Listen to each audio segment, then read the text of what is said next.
자, 달밤이라고 하는 소설은 아마 여러분들 뭐 오며 가며 여러분들 교과서에는 없었겠지만 뭐 오며 가며 공부했던 소설이기도 할 건데 그 전에 우리가 이제 소설을 본다라는 거 어떻게 봐야 되냐면 일단 개념어 정리 쭉 한번 해볼게요. 소설에 대한 개념어.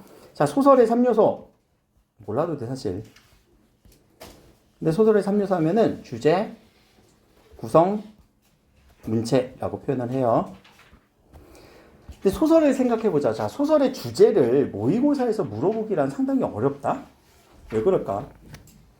소설을 우리가 전편을 다 읽을 수 있니? 모의고사 시간에? 아니지. 부분 발췌해서 주지. 그럼 주제를 물어보는 건 반칙이야. 안 그래? 근데 반면에 시는 어때? 시는 전체를 느낄 수 있지. 그러니까 주제 물어보는 건 괜찮아. 그래서 소설의 주제를 물어보려면 당연히 보기를 줘야 돼요. 그러니까 보기를 통해서 우리가 주제를 잡고 주제에 맞춰서 우리가 소설을 읽는 연습을 계속 해야 된다는 걸 제가 계속 강조하고 있잖아. 그치? 그러니까 주제를 물어보진 않을 거야. 근데 주제는 어떻게 결정되냐면 그 결말의 방향성 때문에 우리가 잡을 수 있어. 이 결말의 방향성이 어떤 방향으로 가느냐에 따라서 그 소설의 주제는 좀 달라질 가능성은 있어요. 그러니까 주제는 항상 결말에서 거의 집약적으로 드러나요. 자, 문체는 소설의 그 서술자가 전달하는 그 어투겠죠. 또 글의 어투, 서술자의 서술 어투이기도 하고 요 구성을 우리는 조금 더 확대해서 소설 구성의 3요소라고 또 배웠을 거예요. 인물, 사건, 배경. 그럼 결국 우리한테 제일 중요한 건 요 부분. 인물, 사건, 배경을 찾아주는 거고 그리고 이 문체에서 드러나는 시점까지도 공부해 주는 거. 이걸 바라보는 게 소설을 읽는 방법이에요. 그냥 줄거리 요약이 아니라 그 안에서 장면 안에서 우리에게 주어진 그 장면 안에서 인물을 정리해 주는 거야. 인물과 인물 간의 갈등. 이 갈등 보는 게 사건을 보는 거잖아요. 그렇죠? 그럼 인물과 인물 간의 갈등만 있을까? 아니 혼자서 갈등하는 경우도 있지. 혼자서 내적 갈등하는 경우 있죠. 여러분들 오늘 아픈데 학원 갈까 말까. 그것도 갈등이에요. 그렇죠? 내적 갈등도 있고요. 외적 갈등도 있어요. 그러니까 그런 갈등을 바라봐 주는 거 그거 중요하고 사회와의 갈등도 있어요. 혹은 운명 간의 갈등도 있어요. 근데 이제 인물과 인물 간의 갈등이 제일 중요하죠. 그럼 이 갈등을 유발하는 소재는 무엇이냐? 그런 소재들도 한번 볼 것. 그렇죠? 그 소재가 갖는 어떤 의미, 기능 이런 부분들도 봐야 되고요. 그리고 배경은 당연히 이 이야기가 펼쳐지는 그 공간, 어떤 공간에서, 어떤 배경에서 펼쳐지느냐, 그것도 바라봐야 되고. 그럼 인물을 바라본다는 거는 인물의 심리라던가 성격을 보는 거예요. 인물의 심리는 어떻고, 성격은 어떻고. 근데 그것을 누가 주어준다고요? 서술자가. 이 이야기를 들려주는 서술자가 시점에 대해서도 얘기를 할 수 있겠네요. 그쵸? 몇 인칭인지 몇 인칭인지. 우리 아까 초점화자 그런 얘기를 했던 것처럼. 그럼 서술자는 어떻게 전달을 하냐? 서술로서 전달을 해요. 그거는 서술로서 전달하는 거는 서술자의 언어로서 바로 설명을 해버린다는 얘기죠. 그런데 뭘 보여주기도 해요? 인물 간의 대화 혹은 행동을 보여주기도 합니다. 그럼 이 대화와 행동을 통해서 뭘 유추하라고요? 이 사람의 심리는 어떻고 지금 성격은 어떤 상황인지 그 심리에 대해서 특히 바라봐줘야 된다는 거. 서술자가 직접 서술하는 경우 직접 제시. 그렇죠? 대화나 행동을 통해서 우리가 유추하는 경우 간접 제시. 이거 바라봐 주는 게 끝이에요. 소설에서는. 각각의 요소들이 보이면 바로바로 체크하면서 보는 거지. 그리고 제일 중요한 거 인물 관계도 그리면서. 인물 관계도 몇 번만 그려봐. 소설 읽으면서. 그러면은 금방 잡혀요. 알겠죠? 특히 이 인물 관계도 어디서 그려야 되냐면 고전에서. 고전은 여러분들 인물 잡기도 어려운데 그 인물 한번 제대로 잡아놔야지 계속 이름이 바뀌거든. 그치? 어떤 사람을 이름을 불렀다가 별명을 불렀다가 막 신분을 불렀다가 왔다 갔다 하니까 그 인물 관계도 잘 잡으면서 얘기를 해야 되고 고전 읽을 때는 시점은 생각 안 해도 돼. 시점은 다 전지적 작가 시점일 거니까. 그런데 하나 그 편집자적 논평이라고 서술자가 갑자기 뿅 하고 개입하는 경우가 있거든요. 그런 경우 들어봤잖아. 근데 서술자는 원래 어떤 사람이니? 서술해준다. 그냥 이야기만 전달해야 돼. 옛날에 A라는 사람과 B라는 사람이 있었다. 둘은 행복하게 잘 살았다. 이렇게 단순하게 정리를 해야 되지. 서술자가 갑자기 선을 넘어버려. 근데 얘는 되게 불쌍하지 않니? 근데 얘는 너무 가여워. 라고 누구의 생각? 서술자의 생각이 드러나는 순간 그거는 서술자가 선을 넘은 거예요. 소설 안으로 개입해버린 거예요. 그럴 때 우리는 이제 서술자가 개입했다. 뭐 편집자적 논평이 쓰였다. 이런 식으로 얘기를 하는 거니까 그거의 개념만 잡아주면 돼. 소설의 개념, 우리가 소설을 읽어줄 부분들, 요소들은 되게 많지만 사실 산문이라고 하는 이 특징 때문에 비유나 함축은 좀 덜하겠죠. 그래서 읽기는 편할 거예요. 그리고 구도도 명확하게 보일 거고. 그런 거 연습하는 거예요. 자, 뒤로 가서 우리 달밤을 한번 읽어봅시다. 자, 성북동으로 이사 나와서 한 대였을 때 되었을까? 벌써 뭐가 나와? 성북동이라고 하는 배경. 근데 시간적 배경이 아니라 공간이죠. 신문을 머리맡에 던지고 새삼스럽게 여기도 시골이군이라고 하는 이 대화를 통해서 우리는 뭘 잡는 거예요? 이 나는 뭐라고 생각하고 있다고? 여기 시골이라고 생각한다. 어디를? 성북동을 시골이라고 생각한다. 바깥이 컴컴한 걸 처음 보고 시냇물 소리 하는 솔바람 소리를 들어서가 아니라 자, 이 이유 때문이 아니에요. 이게 진짜 이렇게 시냇물 소리가 나는 어떤 외곽 변두리라서가 아니라 누구 때문이라고요? 황수건이라는 사람을 이날 처음 만나서 뭐라고 생각했어? 시골이라고 생각했대요. 그러면은 누가 누구를 만나요? 나가 황수건을 본 거죠. 그럼 이 황수건을 보면서 생긴 갈등은 뭐라고? 갈등, 이것도 갈등이야. 인물 간에 서로 간에. 내가 황수건을 보면서 생긴 갈등, 여기 시골이군. 이런 생각들. 그 고민, 약간의 고민거리, 약간의 생각, 이런 것들도 다 갈등으로 봐도 괜찮아. 자, 그는 몇 마디 사귀지 않아서 곧 못난이라는 것이 드러났다. 누가 못난이? 황수건. 그래서 이 못난이는 성북동의 산들보다 물들보다 조금 지름길보다 더 나에게 시골이란 느낌을 줬습니다. 인물이 인물에게 어떤 영향을 끼치는지 관계도가 잡히죠. 황수건은 나에게 내가 황수건을 봤는데 시골의 그 느낌이 뭔가 시골의 느낌을 팍 주는 사람이었어요. 서울이라고 못난이가 없을 리가 없겠지만 대처에는 못난이들이 거리에 나와 행세하지 못하고 대처라는 거는 아주 큰 도로, 큰 공간의 시내라고 생각하시면 돼요. 시골에선 아무리 못난이라고 해도 마음 놓고 나와 다니는 때문인지 이 황수건이라는 아저씨가 계속 이렇게 흔히 시골에서 잘 눈에 띄어. 그러니까 황수건이 눈에 띄었다. 여기 시골의 느낌이 난다. 라고 얘기를 한 거죠. 그리고 흔히 그는 태고 때 사람처럼, 자, 태고라는 단어는 우리가 태초에 우리가 이 세계가 처음 시작됐던 그 시대의 사람처럼 우둔하면서 천진스러운 눈을 가졌습니다. 자, 이렇게 인물에 대해서 지금 어떤 성격을 지시하고 있죠. 인물의 성격이 우둔하다. 인물의 성격이 천진난만하다. 누구의 생각으로? 서술자의 생각으로 직접적으로 얘기하고 있지. 황수건은 우둔하다. 황수건은 천진난만하다. 자기 동네에 처음 들어서는 가장 순박한 정치를 돋아주는 겁니다. 라고. 서술자의 여기까지는 서술이잖아요. 계속 이제 서술자의 서술을 통해서 황수건에 대한 어떤 인물의 특징, 심리 혹은 심리까지는 아니고 성격, 황수건의 성격을 보여주고 있죠. 그럼 이 부분도 한번 볼까? 황수건은 10시나 되어서 우리 집을 찾아왔대. 밤 10시에 와서 이 사람의 행동을 잠깐 볼까요? 어떤 행동을 하고 있어요? 소리를 꽥 지르면서, 야, 밤 10시에 소리 지르면 어떻게 돼? 난리 나겠네. 근데 그러면서 이 댁이 무난서 하면서 들어섰습니다. 그리고 그런 사람처럼 건너방에 달려들더니 4대 거리를 어디로 나오신 댁입쇼 한다 라고 하는 이런 말투를 통해서 이 사람의 어투겠네요. 황수건의 어투. 그는 핫비는 안 잊었습니다. 핫비는 유니폼이에요. 유니폼인데 그 유니폼은 안 잊었을 때 신문 배달부라고 하는 지금 직업까지도 얘기해주고 있네요. 황수건 아저씨 신문 배달부. 그치? 나는 지금 무슨 직장인지 직업이 나왔니? 아니네. 그럼 나에 대해서는 지금 이름 나왔니? 아니요. 안 나왔지. 직업도 몰라. 이름도 몰라. 그럼 이거는 주인공은 누굴까? 황수건이. 오케이. 자, 그러면 나라고 표현되는 시점은 몇 인칭? 1인칭. 근데 주인공은 누구? 황수건. 그럼 황수건을 바라보는 나니까 나는 무슨 시점? 오케이. 자, 그렇게 잡을 수 있겠어? 이렇게 잡아내면 되는 거예요. 시점을. 처음 보는 소설도요.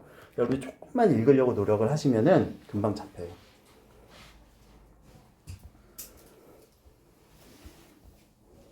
경민고는 기억나니? 그 9켤레 구두로 남은 산에? 거기서 나에 대한 얘기보다 누구에 대한 얘기가 더 많이 나와? 그 아저씨 칼 들고 이렇게 막 구두 남기고 도망간 아저씨에 대한 얘기가 쭉 나오지.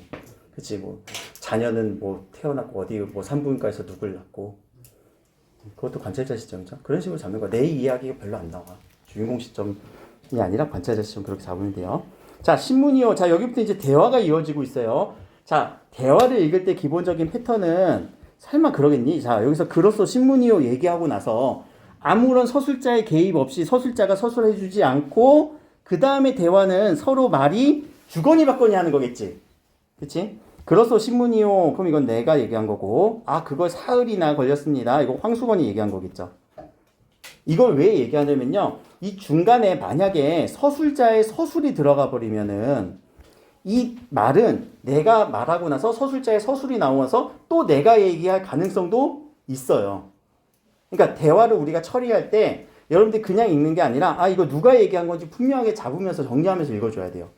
근데 중간에 서술자의 서술이 없다? 그럼 둘이 주거니 받거니 대화하는 거지.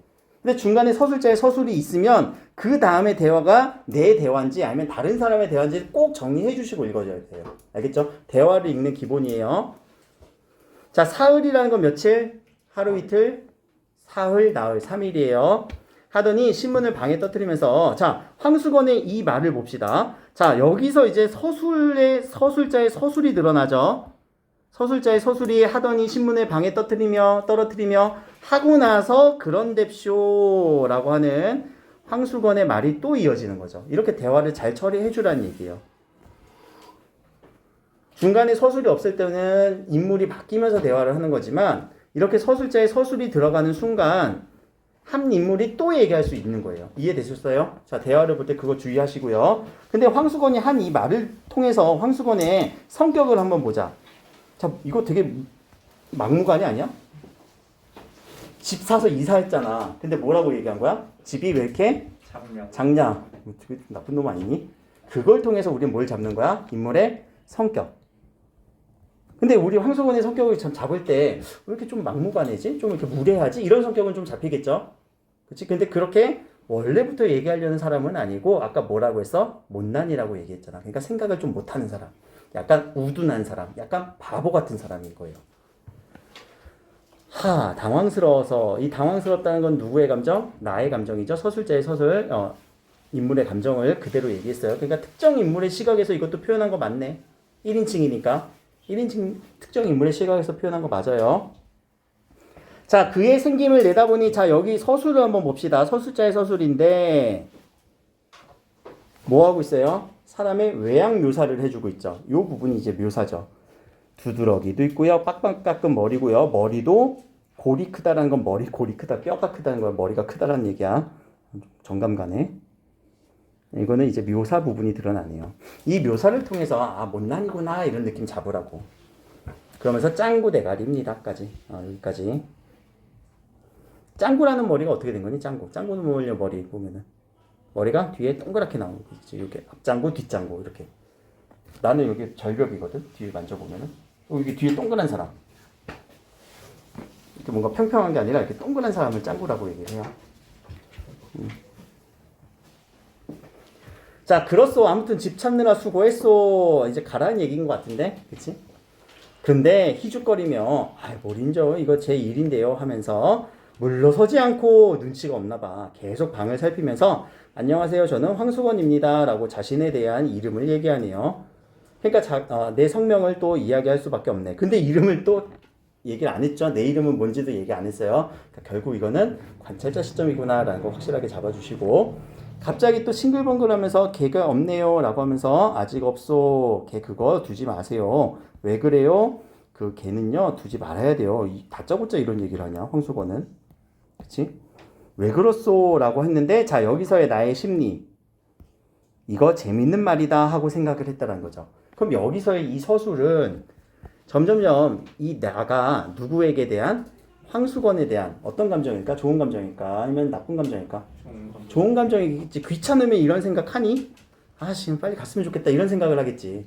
근데 재밌는 말이다 라고 하면서 조금 더 인식을 가지면서 그 은행소 다니는 집에는요, 이 개가 있는데요. 신문 배달할 수가 없어요. 왜? 계속 깨물려고 덤비니까요. 그러면서 나는 웃기만 하니 더욱 신을 냅니다. 둘의 사이가 점점 가까워지는 느낌이죠.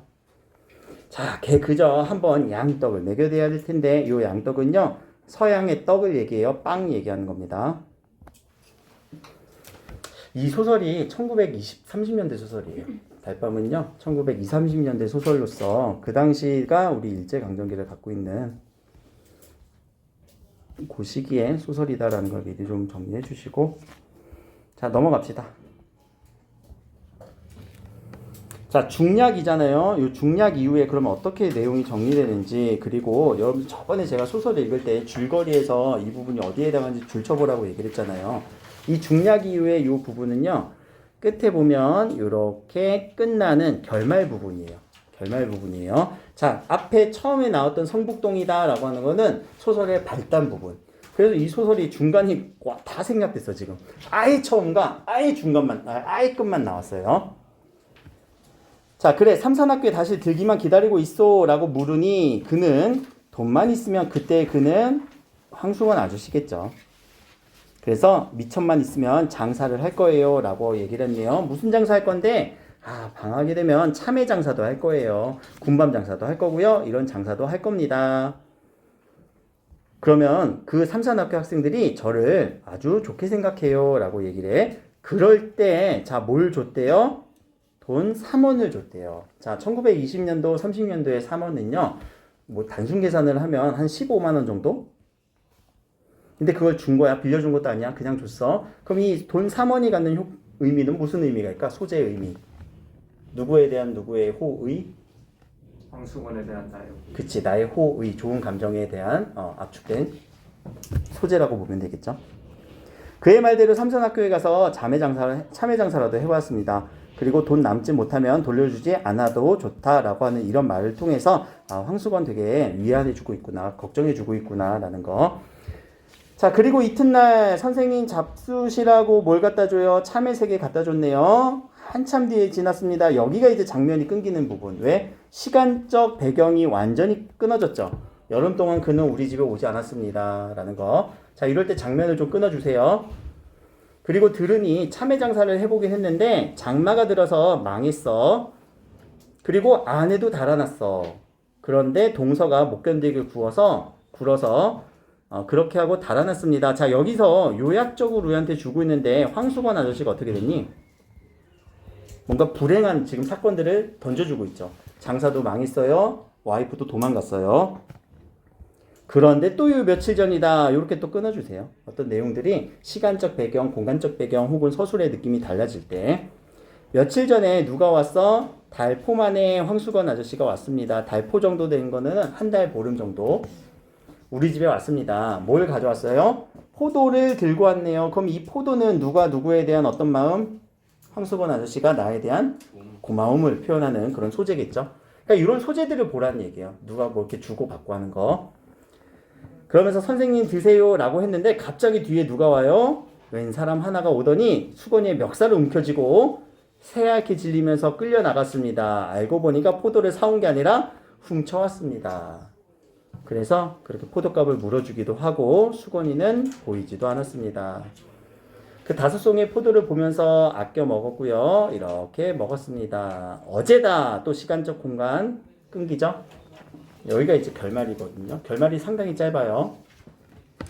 자, 문 안에 들어갔는데 불빛 없는 성북동 길 위에는 달빛이 깁을 깐 듯이 아주 이렇게 뽀얗게 비춰주는 거고, 이런 노래 사케와 나미 다이키카 이 노래를 부르는데 요거는 제가 나중에 제가 요 노래 구했거든요. 나중에 들려드릴게요. 일본 노래인데 요 노래의 의미는 이거예요. 술은 눈물인가 한숨인가. 자, 내용이 어때? 상당히 신세 한탄한 거지. 신세 한탄하는 슬픈 내용이에요. 그걸 부르면서 황수건 같았다. 그러면서 나는 수건인가 생각을 하고 아는 체 하려다가 뭘 했어? 무한에 할 일. 무슨 무한에 할 일이 있어? 아까 포도. 그치, 포도 훔쳤던 그 무한의 일. 분명히 이런 것들 이렇게 밑줄 친단 말이야. 그리고 여기서 뭐 고르라고 하겠지. 그래서 몸을 감추었고요. 그 사람은 계속 피워본 적도 없는 담배를 퍽퍽 피면서 지나갔습니다. 얼마나 이 담배의 소재는 무슨 소재가 어떤 기능을 하니? 황수건이 지금 마음이 답답하다, 안 됐다 이런 느낌의 소재죠.